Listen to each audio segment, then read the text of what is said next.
Hi friends, Aitherea here, and today we are talking about the unspoken rules in Final Fantasy XIV. So these are kind of like community expectations that maybe aren't talked about a ton, but you will get to know them as you play the game, and every now and then there are conversations about them. But anyways, let's just get into it. So the first one is don't loot and scoot.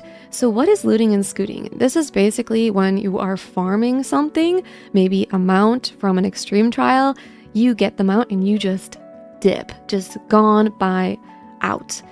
And people usually consider this to be really rude because, so here's the thing with mount farming, you start with a party of 8.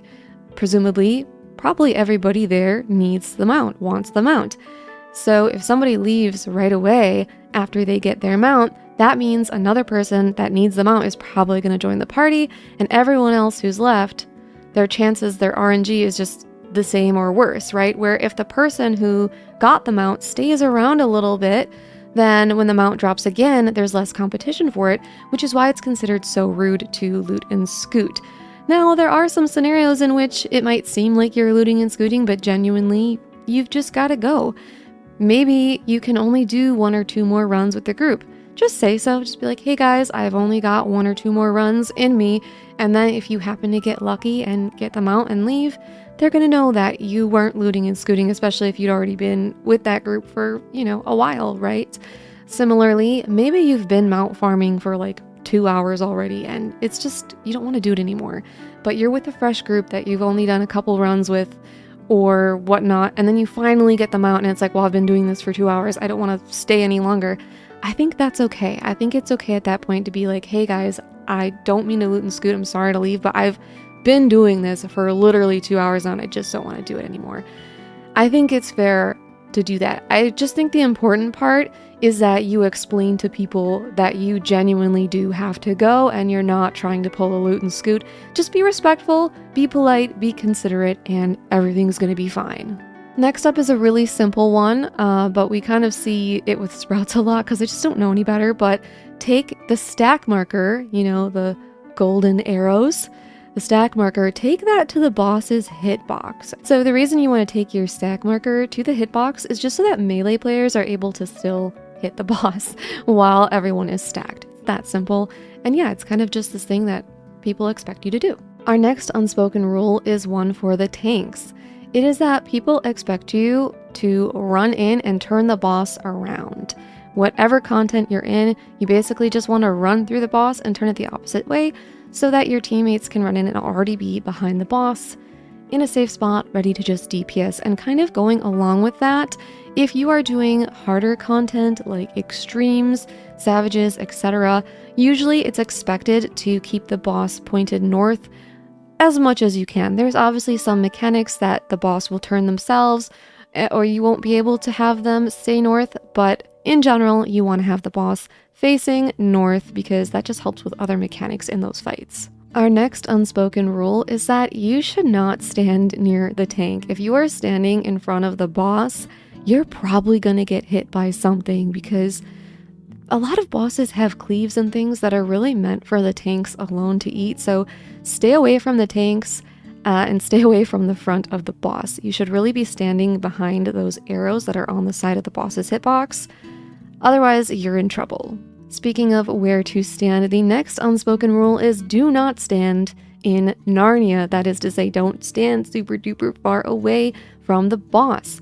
You really want to stand near the boss because it's a lot safer. It might seem counterintuitive, like, oh, the boss is the scary thing, but I have a whole short video about this talking about how it's so much easier to avoid mechanics when you're close to the boss, and then more importantly, your healers can reach you with their AoE heals because you're not gonna annoy healers more than if you are just not within range of their AoEs. It's really frustrating because then they have to spend resources on you when they could be using those resources for everyone. The next one is for healers, and it is that healers should heal their co-healer when their co-healer gets up from being dead, especially if that co-healer is a shield healer, especially Scholar. So what sucks about Scholar is that they have both these charges and then they also have their fairy, and Whenever they die, so does the fairy, and they have to summon the fairy again, and a lot of their better skills are connected to that fairy. And so what happens for scholars a lot of the time when they get up is if they don't have charges and obviously they don't have their fairy, they have to slow cast a heal on themselves, which actually makes them vulnerable because the moment that you press any skill, sprint, heal, any type of skill that you have, your immunity, your 5-second invincibility, poof, gone the moment you press a skill. So that puts them at risk for getting hit by AoEs or other hits. This is also a problem for Sage to some degree. They don't have to worry about the fairy stuff, but they do have charges that they use for their best heals called Adder's Gall, and sometimes they might get up and they might have absolutely no Adder's Gall. They might not have the skill to give them a charge. So it's really helpful if you just give them a heal. And even if the healer is a pure healer, it's the same deal. Like if they're a white mage, they might not have any lilies available. Maybe their benediction is on cooldown. You never really know. Maybe Tetra's on cooldown. It's just nice if you can hand them a heal. The next unspoken rule is one that I kind of just said in my previous one, which is that when you get up from death, you have this little buff called Transcendent, which makes you invincible for 5 seconds. And within these 5 seconds, you really don't want to press any skills until you have seen that the healer has healed you. Give the healer a chance to heal you within those 5 seconds, because if you press a skill, you're going to lose your invincibility and a raid wide might go out and just kill you again. So if you're ever frustrated because you get up and then immediately die again, you know, it might be because you press a skill before you're fully healed, and yeah.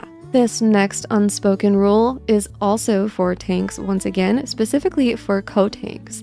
When you're co-tanking, try to help the main tank out with mitigation. And what I mean by that is a lot of co-tanks have some skills that they can use on other players. For Warrior, they have something like, I call it National Flash, but it's Nation Flash.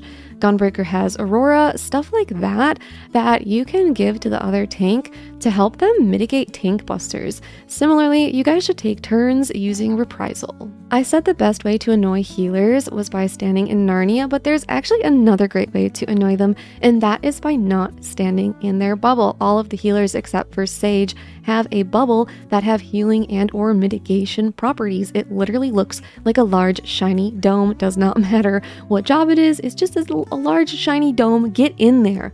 Get in there.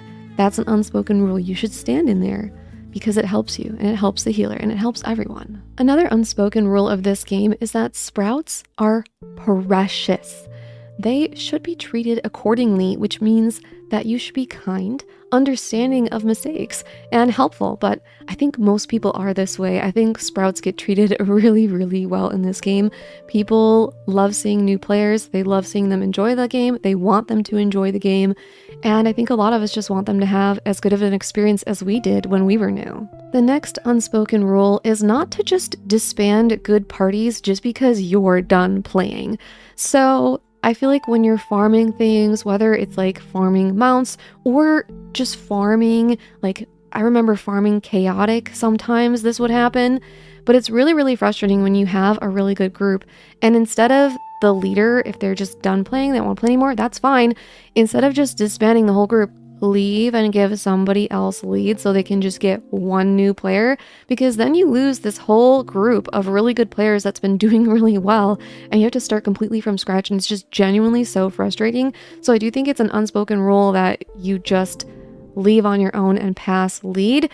I am always surprised, to be honest, when I see people just disband the whole party just because they're done. It's genuinely kind of weird. I don't get it, but I do think it is to some degree an expectation that you don't disband, you just leave and let other people continue the party if they want to. Okay, so this next one is like a really big expectation / unspoken rule, but it does trip people up sometimes, like usually new players who aren't used to this or maybe are still getting used to the game and just learning how to play. But it's that, especially in Shadowbringers, dungeons, and onwards, tanks are expected to pull wall to wall. So wall to wall is usually 2 pulls before each boss. So it's like big groups of mobs where you take half and then you take the other half before the boss. And yeah, this is an expectation. I'm just going to be honest with you. Anyone who's playing like their max level, they've been playing the game not even that long. I feel like you don't even have to play that long, but it's just how it is. This is just how we do things. And if you're new and you need to take it slow, that's totally okay. Just tell the group, I'm new, I'm still learning, still figuring out what to do. But I would also encourage you to just try it, right? Like the worst thing that's going to happen is that you're going to die and then decide to take it slower after that. But that is definitely the unspoken rule, is that in any dungeon that allows for it, you wall to wall. Another unspoken rule is that it's okay, even expected, to go into a normal mode fight without knowing the fight first, having watched a video guide or any sort of guide at all. Now, this is not true for Extreme Trials, Savage, Ultimate Criterion, anything with, a higher difficulty level. People do expect you usually to watch a guide. But for all other content in the game, it is pretty much acceptable and or expected that you go into it blind. And the reason I really wanted to bring this one up is because I feel like there are a lot of people who feel almost as if they're a burden because they're new to the fight. And even some friends that I have will wait for there to be guides before they'll go into normal modes. And personally, I think it's such a shame. Obviously, do whatever you are most comfortable with. But for me, I think that the fights are the most fun the first time you ever do them and you don't know what the mechanics are. You're puzzling them out, and the group might actually wipe a couple times. That's exciting to me. That's fun to me. And if I watched a guide beforehand, that would take away so much of the fun. And I think so many people feel the same way as I do. And it's really not a big deal because the fights just aren't that hard. Like, you might wipe once, maybe twice if they really try to challenge us with a new fight. But overall, it's like not going to take that long to clear, probably. So yeah, it's expected, maybe even encouraged, for people to just go in blind and just try to learn the mechanics on their own and just have fun. And finally, the last unspoken rule that we're going to talk about is actually a little spicy. And it's the idea that you should, for the most part, be following the tank in dungeons. Now, you can run ahead if you want to, but I would say you probably shouldn't aggro the mobs. And this is where it gets spicy, because there is this controversy, I guess, within the game about if you pull it, you tank it. So some people can get a little bit petty where if they're the tank and other people go and pull mobs before the tank has reached them or feels ready, they get a little bit upset about that, and they decide that they're not going to take aggro off those people and just people or person and just let them get killed by the mobs. Now, I'm going to give you my take on this one. Generally, I do think that you should let the tank be the leader of the dungeon. If you're a healer and you want to run ahead, you can run ahead for two reasons. One is just to help you keep up with the tank, because some of them are really balls to the wall. They know what they're doing. They're going fast. But then the other reason would be to show tanks that you feel comfortable taking more mobs, because in some dungeons, you will come across tanks who really defer to the healer, where they're like, do you feel comfortable doing this? If not, we'll go slower.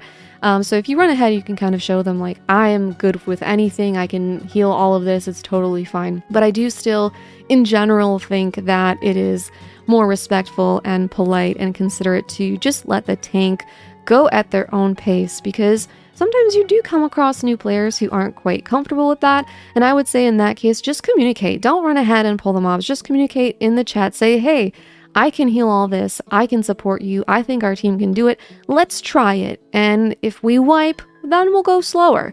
There's no reason not to at least try, especially because, like I said, in one of the past unspoken rules, it is an expectation to be taking more mobs.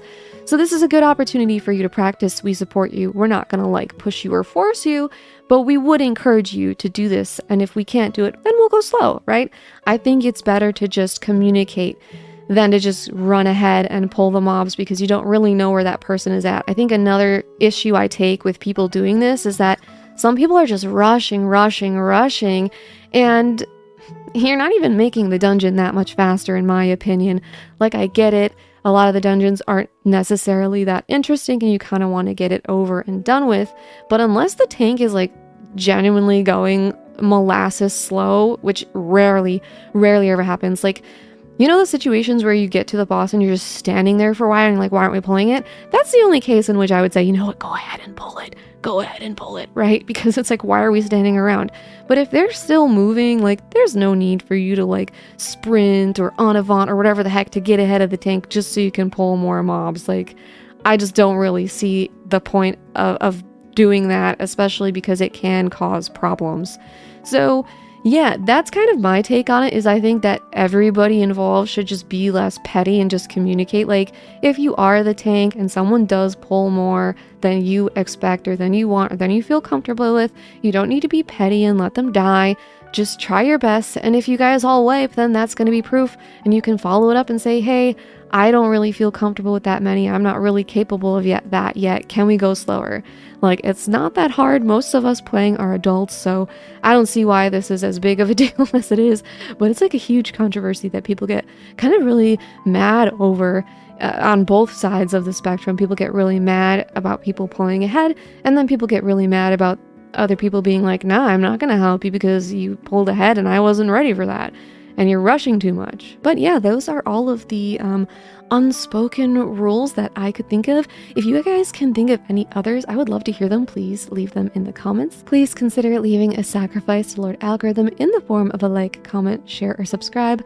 As always, thank you so much for watching, and thank you so much to my channel members for supporting me.